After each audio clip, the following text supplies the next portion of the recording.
উপস্থিত আছেন ইউনিয়নের সম্মানিত ইউনিয়ন আমির, উপজেলা শ্রমিক কল্যাণ সভাপতি, উপজেলা সেক্রেটারি, উপজেলার অন্যান্য নেতৃবৃন্দ, ইউনিয়নের বিভিন্ন পর্যায়ের দায়িত্বশীল এবং জয়পুর গ্রামের সম্মানিত সুধীমণ্ডলী এবং অন্যান্য দায়িত্বশীল ভাইয়ের, আসসালামু আলাইকুম রহমতুল্লাহ।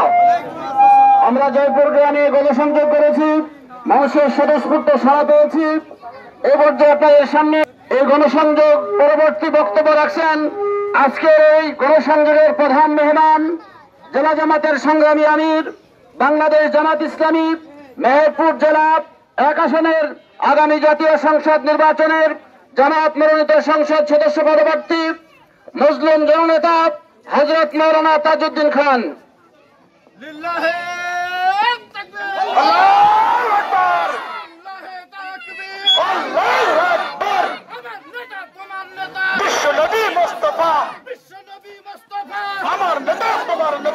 আসসালামু আলাইকুম। প্রিয় ভাইয়েরা, ভালো আছেন? আমাদের উপজেলা ইউনিয়ন পর্যায়ের সম্মানিত নেতৃবৃন্দ, আমরা এতদিন আপনাদের কাছে সুখ দুঃখের কথা বলবো, এটা বলা তো অনেক পরের কথা, স্বপ্ন দেখাও জায়েজ ছিল না। বুঝা গেল কেনা?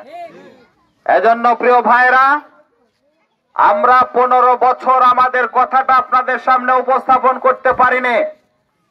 আমরা চাই ন্যায় এবং ইনসাফ ভিত্তিক একটা সমাজ, একটা কল্যাণ রাষ্ট্রপথ নির্বিশেষে, জাতি ধর্ম বর্ণ নির্বিশেষে 18 কোটি মানুষের 36 কোটি হাতকে কাজে লাগিয়ে আমাদের প্রিয় বাংলাদেশকে আমরা সামনে আগিয়ে নিয়ে যেতে চাই। প্রিয় ভাইরা, আমাদের পক্ষ থেকে কমিটমেন্ট হচ্ছে 2024 সালে 5 আগস্ট পর্যন্ত যারা প্রাণ দিয়েছিল তাদের দাবি ছিল বৈষম্যহীন একটা বাংলাদেশ গড়ার। আমরা প্রতিশ্রুতি দিচ্ছি আগামীর বাংলাদেশ বৈষম্যহীন একটা বাংলাদেশ গঠিত হবে ইনশাআল্লাহ। পাওয়ারফুল হলেই দেশের সর্বময় ক্ষমতার অধিকারী যেমন কোন দলের কাছে চলে যায় এমনটি নয়। আমাদের বিবেচনায় থাকবে কারা সৎ এবং কারা অসৎ। অসৎ মানুষদেরকে উৎসাহিত করে দুষ্টের দমন শিষ্টের লালন, এই নীতির পরিবর্তে শিষ্টের দমন আর দুষ্টের লালন, এই নীতিকে আমরা গ্রহণ করব না। আমরা প্রত্যেকটা মানুষের অধিকারকে তাদের কাছে পৌঁছায় দেব ইনশাআল্লাহ। আমরা সকলে কি এই অধিকার আদায়ের জন্য একসাথে কাজ করতে পারবো ইনশাআল্লাহ?